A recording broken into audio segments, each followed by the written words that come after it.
ఇప్పుడు resource allocation graph చూద్దాం. ప్రతి ప్రాసెస్ రిసోర్స్ని యూటిలైజ్ చేస్తుంది. ఎలా? ఒక రిక్వెస్ట్ వాడతారు, ఒక రిక్వెస్ట్ పరంగా యూజ్ అనే చేస్తారు, రిలీజ్ అనే చేస్తారు. సో ఒక ప్రతి ప్రాసెస్ రిసోర్సెస్ని వాడుతుంది. సో ఒక set of vertices V and set of edges E ఉంటాయి అన్నమాట రిసోర్స్ అలొకేషన్లో. ఇప్పుడు vertices set of vertices V అన్నాం కదా, అలా రెండు ఉంటాయి, 2 టైప్స్ ఉంటాయి. Partition into 2 types. ఈ సెట్ ఆఫ్ వర్టిసెస్ అన్నాం కదా, వర్టిసెస్ వి 2 టైప్స్ ఉంటాయి. ఒకటి పి, ఇంకొకటి ఆర్. పి అంటే ఏంటిది? ప్రాసెసెస్ అనమాట. P1 P2 Pn వరకు ప్రాసెసెస్. ఆర్ అంటే రిసోర్సెస్, R1 Rn వరకు ఇవి రిసోర్సెస్. ఓకే, పి అంటే ప్రాసెస్లు, ఆర్ అంటే రిసోర్సెస్. ఓకే, ఇది వర్టిసెస్ కిందకి వచ్చేస్తాయి. ఇప్పుడు రిక్వెస్ట్ ఎడ్జ్ ఎట్లుంటుంది? రిక్వెస్ట్ ఎడ్జెస్ గురించి మాట్లాడితే పిఎఫ్ఐ. ఇప్పుడు రిక్వెస్ట్ ప్రాసెస్కి ఒక రిసోర్స్ కావాలి. సో పిఎఫ్ఐ ఇట్లా యారో మార్క్ పెట్టి దానికి ఒక రిసోర్స్ కావాలని చూపిస్తాం. ఓకే, ఒకేలా దానికి ప్రాసెస్ అనేది రిసోర్సెస్ మనం అసైన్ చేసినాం. సో అసైన్మెంట్ చేసినది ఎట్లా చూపిస్తాం అంటే అసైన్మెంట్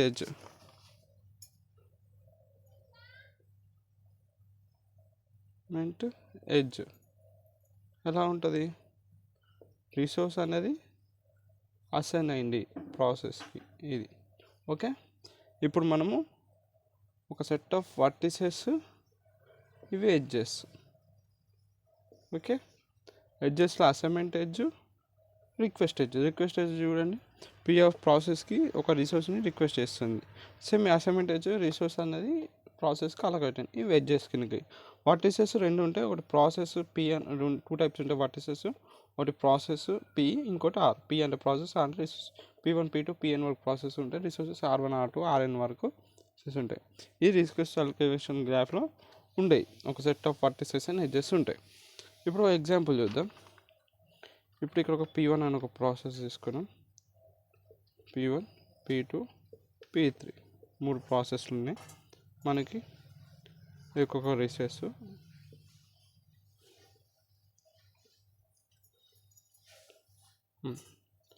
R1 అన్న ఒక resource, R3 R2 R4. Okay, ఇది ఇప్పుడు మనం రిసోర్స్ అలొకేషన్ గ్రాఫ్ ఎగ్జాంపుల్ చూద్దాం. ఒకసారి గీద్దాం. ఎట్లా ఉంటుందంటే ఇక్కడ ప్రతి రిసోర్స్లో ఇన్స్టెన్స్ ఉంటుంది. ఇప్పుడు చూడు, ఈ రిసోర్స్ 2కి 2 ఇన్స్టెన్స్ ఉన్నాయి. 2 ఇన్స్టెన్స్ అంటే ఈ రిసోర్స్ 2 ప్రాసెస్లో వాడుకోవచ్చు.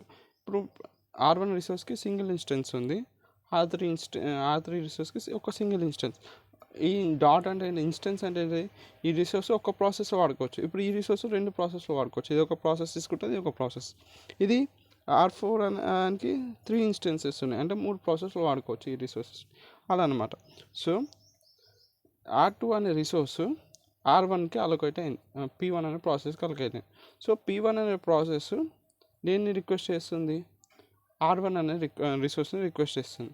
కానీ R1 రిసోర్స్ దేనికి అలొకేట్ అయింది? P2 ప్రాసెస్కి అలొకేట్ అయింది. ఓకే, సేమ్ R2 అనే రిసోర్స్ కూడా P2 ప్రాసెస్కి అలొకేట్ అయింది. సేమ్ R2 అప్పుడు ఏం రిక్వెస్ట్ చేస్తుంది? R2 requesting for R3 resource. కానీ R3 రిసోర్స్ దేనికి అలొకేట్ అయింది? P3 ప్రాసెస్కి అలొకేట్ అయింది. సేమ్ ఇది రిసోర్స్ అలొకేషన్ గ్రాఫ్ అంటే ఇలా ఉంటుంది అనమాట. ఇట్లా యారో మార్క్ చూపిస్తుంది, అంటే ఈ ప్రాసెస్ R1 అనే రిసోర్స్ కావాలనుకుంటుంది. కానీ ఈ R1 రిసోర్స్ దేనికి అలొకేట్ అయింది? P2కి ఉంది. సేమ్ R2 అనే రిసోర్స్ P1కి అలొకేట్ అయింది, R2 అనే రిసోర్స్ P2 కూడా అలొకేట్ అయింది. ఇట్లా యారో మార్క్స్ ఉన్నాయి. ఇది రిసోర్స్ అలొకేషన్ గ్రాఫ్ యొక్క ఎగ్జాంపుల్. ఇప్పుడు resource allocation graph with deadlocks చూద్దాం. Resource allocation graph with deadlocks. Okay, deadlocks ఉంటే రిసోర్స్ అలొకేషన్ గ్రాఫ్లో ఇట్లా వస్తుంది డయాగ్రామ్. ఒకవేళ అక్కడ ఏం సైకిల్స్ లేవు, if there is no edges in resource allocation, dead lock అనేది ఉండేది. అంటే ఇప్పుడు చూడు, ఈ R1 అనే రిసోర్స్ P1 ప్రాసెస్ వాడుకుంటుంది, అలొకేట్ అయ్యింది. సేమ్ R2 అనే రిసోర్స్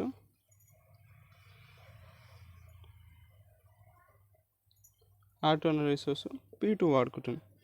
ఇక్కడ మనకి డెడ్ లాక్ ఉండదు అనమాట, నో డెడ్ లాక్. ఇక్కడ మనకి డెడ్ లాక్ ఉండదు, ఎందుకంటే ఇక్కడ మనకి సైకిల్ ఉందా, ఇక్కడ సైకిల్ లేదు కదా. సైకిల్ గ్రాఫ్ నేను గీస్తే అప్పుడు అర్థమవుతుంది మీకు. ఇక్కడ మనకు సైకిల్ లేకపోతే డెడ్ లాక్ అనేది రైజ్ కదా, గుర్తుపెట్టుకొని. ఇక్కడ మనకి సైకిల్ లేదు కాబట్టి ఇక్కడ డెడ్ లాక్ అనేది రాదు. సైకిల్ ఉంటే డెడ్ లాక్ వచ్చే ఛాన్సెస్, పాసిబిలిటీస్ కొంచెం ఎక్కువ ఉంటాయి. ఇప్పుడు చూపిస్తాను నేను. సైకిల్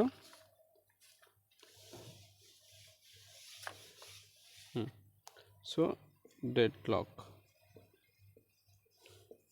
సైకిల్ ఉంటే రైజ్ అవుతుంది.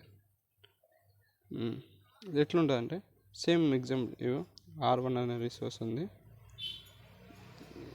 P1 P2 P3 అనే ప్రాసెస్ ఉంది.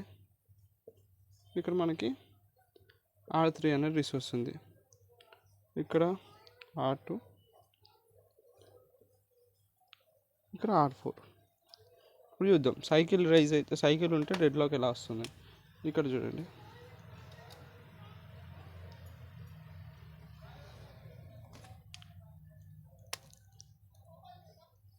ఏంటి మనకి R2, ఇది మన R4 కనిపిస్తుంది ఇప్పుడు.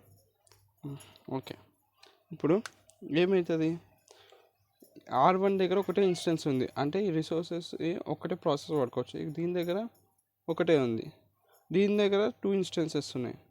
R2 దగ్గర, దీని దగ్గర 3 ఇన్స్టెన్సెస్ ఉన్నాయి. ఓకే, ఇప్పుడు P1 అనే ప్రాసెస్కి R1 కావాలి, R1 అనే రిసోర్స్ కావాలి. కానీ R1 రిసోర్స్ దేనికి అలొకేట్ అయ్యింది, P2కి కావాలి. సో అట్లనే P2 కూడా R3 అనే రిసోర్స్ కావాలి, కానీ R3 రిసోర్స్ దేనికి అలొకేట్ అయింది, P3కి అలొకేట్. సేమ్ అట్లనే P3కి R2 రిసోర్స్ కావాలి, కానీ R2 రిసోర్స్ ఒకటి P1కి అలొకేట్ అయింది, ఇంకొకటి P2కి అలొకేట్ అయింది. సో ఇక్కడ చూడండి, ఇక్కడ సైకిల్ ఫామ్ అయింది చూడండి. P1కి R1 కావాలి, కానీ R1 ఒకటి దగ్గర ఉంది, P2 దగ్గర. P2కి ఏం కావాలి, R3 కావాలి. R3 ఒకటి దగ్గర ఉంది, P3 దగ్గర ఉంది. P3కి R2 కావాలి, R2 P2 P1 దగ్గర ఉంది. సో ఇక్కడ సైకిల్ ఫామ్ అయింది. ఇలా సైకిల్ ఉంటే డెడ్ లాక్ అనేది రైజ్ అవుతుంది అనమాట. ఓకే, ఒక్కోసారి సైకిల్ ఉన్నా కూడా డెడ్ లాక్ అనేది రైజ్ కాదు, అది చూపిస్తా. Resource allocation graph with a cycle ఉంది, బట్ నో డెడ్ లాక్.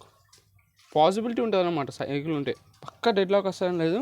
కానీ రిసోర్స్ అలొకేషన్ గ్రాఫ్లో సైకిల్ ఉంటే may or may not have deadlock. ఇంతకుముందు సైకిల్ ఉంటే డెడ్ లాక్ రైజ్ అయితే ఎగ్జాంపుల్ చూసినాం. ఇప్పుడు సైకిల్ ఉంటే కూడా డెడ్ లాక్ రాదు కొన్నిసార్లు. ఇప్పుడు చూడండి, ఇది మన R1, P1, P2, P3, ఇక్కడ మనకి R2 ఉన్నది, తర్వాత ఇక్కడ మనకి P4 ఉంది. ఓకే, R1 దగ్గర 2 ఇన్స్టెన్సెస్ ఉన్నాయి, R2 దగ్గర 2 ఇన్స్టెన్స్ ఉన్నాయి. 2 ఇన్స్టెన్స్ అంటే దానికి ఒక రిసోర్స్ 2 ప్రాసెస్లు. ఒక ఇన్స్టెన్స్ ఉన్న దాని రిసోర్స్ ఒక ప్రాసెస్ వాడుకోవచ్చు. ఎన్ని ఇన్స్టెన్స్ ఉంటే అన్ని ప్రాసెస్లో వాడుకోవచ్చు దాని రిసోర్స్ని. సో ఇక్కడ 2 ఇన్స్టెన్స్ ఉంది కాబట్టి P1 వాడుకుంటాడు, దాంతోపాటు ఒకటి P2 వాడుకుంటాడు. P1 అనే ప్రాసెస్ R1ని రిక్వెస్ట్ చేస్తుంది, కానీ R1 ఏదైతే ఉంది, P2 దగ్గర ఉంది. ఇంకొకటి P3 దగ్గర ఉంది. P3 దేని రిక్వెస్ట్ చేస్తుంది, R2ని రిక్వెస్ట్ చేస్తుంది. కానీ R2 యొక్క రిసోర్స్ దేని దగ్గర ఉన్నాయి, P1 దగ్గర ఒకటి ఉంది, P4 దగ్గర ఒకటి ఉంది. ఇప్పుడు సైకిల్ ఉంది కదా, మళ్ళీ డెడ్ లాక్ వస్తుంది కదంటే వస్తుంది. కానీ కొద్దిసేపు అయ్యాక ఇప్పుడు R2 రిసోర్స్ దగ్గర ఉన్నాయి, P4 దగ్గర ఉంది. P4 R2 రిసోర్సెస్ని రిలీజ్ చేసేసింది అనుకున్నాం, రిలీజ్ చేసేస్తుంది కొంచెంపోయినాక. అప్పుడు ఈ R2 రిసోర్స్ P3 వాడుకుంటుంది. సేమ్ ఈ R1 resources P2 వాడుకుంటుంది, P2 are P3 వాడుకుంటుంది కదా ఒక్కొక్క ఇన్స్టెన్స్. సో R2 అన్న రిలీజ్ చేస్తుంది, R3 అన్న ఏదో ఒకటి రిలీజ్ చేసినా అప్పుడు ఆ రిసోర్స్ ఎవరు వాడుకుంటారు, P1 వాడుకుంటారు. సో రిసోర్సెస్ని రిలీజ్ చేసేసినాకనే అది ఇంకో ప్రాసెస్ వాడుకుంటుంది, ఎందుకంటే ఇక్కడ మనకి మల్టిపుల్ ఇన్స్టెన్స్ ఉంది కాబట్టి. అలా సైకిల్ ఉన్నా కూడా పక్క సైకిల్ ఉంటే పక్క డెడ్ లాక్ వస్తుంది, సైకిల్ ఉన్నా కూడా ఒక్కొక్కసారి డెడ్ లాక్ రాదు, ఇట్లా అనమాట. ఎందుకంటే మల్టిపుల్ ఇన్స్టెన్సెస్ ఉన్నాయి కాబట్టి ఒక రిసోర్స్ ఒక ప్రాసెస్ దాని పని అయిపోయినాక ఆ రిసోర్స్ రిలీజ్ చేస్తే అప్పుడు P1 వాడుకోవచ్చు, అట్లా అనమాట. సో అది రాసిన ఇక్కడ, if a graph has no cycles లేకపోతే ఇట్లా, ఇప్పుడు ఇల్లు ఉంది చూడండి, ఇక్కడ మన సైకిల్స్ ఉన్నాయా లేవు, ఇట్లా పక్క సైకిల్స్ లేకపోతే డెడ్ లాగా ఉండదు. ఒకవేళ సైకిల్ ఉన్నాకో ఒకవేళ 1 ఇన్స్టెన్స్ పర్ రిసోర్స్ టైప్ ఉన్నాక డెడ్ లాక్. ఇక్కడ చూడండి మనకి ఒక్క ఇన్స్టెన్స్ ఉంది ప్రతి రిసోర్స్కి, అప్పుడు డెడ్ లాక్ అనే ఛాన్సెస్ ఎక్కువ ఉంటాయి. ఒకవేళ సర్వర్ ఇన్స్టెన్స్ ఉన్నాకో ఇక్కడ చూడండి మనకి ఒక్క రిసోర్స్కి చాలా ఇన్స్టెన్సెస్ ఉన్నాయి, అప్పుడు పాసిబిలిటీ ఆఫ్ డెడ్ లాక్ పక్కా వస్తుంది లేదు కానీ ఉండొచ్చు. అట్లా చాలా బెటర్ రిసోర్స్ అలొకేషన్ ఇక్కడ.